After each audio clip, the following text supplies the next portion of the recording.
C'était au mois d'octobre. 3 juges d'instruction perquisitionnent le très sérieux BEA, le bureau d'enquête et d'analyse.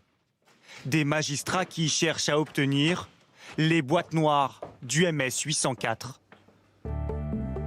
19 mai 2016, l'Airbus A320 de la compagnie Egyptair s'écrase en mer Méditerranée. À son bord, 66 passagers, dont 15 Français, qui devaient relier Paris au Caire. Dans la catastrophe, tous décèdent.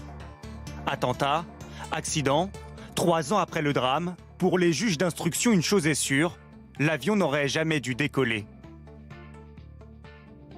L'expertise a mis en évidence que cet appareil aurait dû faire l'objet de vérifications lors des 4 précédents vols et n'aurait pas dû quitter le Caire, après l'enchaînement de défauts récurrents mais non signalés par les équipages successifs.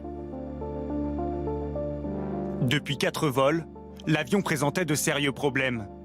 La veille même de l'accident, une anomalie électrique, une autre sur une valve moteur sont constatées.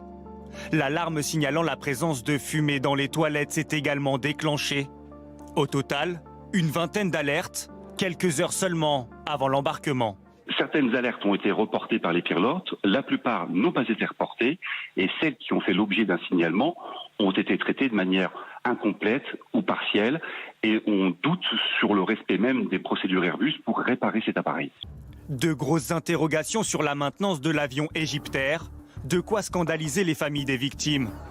L'Égypte, elle, a terminé son enquête. Conclusion officielle, la catastrophe est due à un attentat, toujours non revendiqué à ce jour.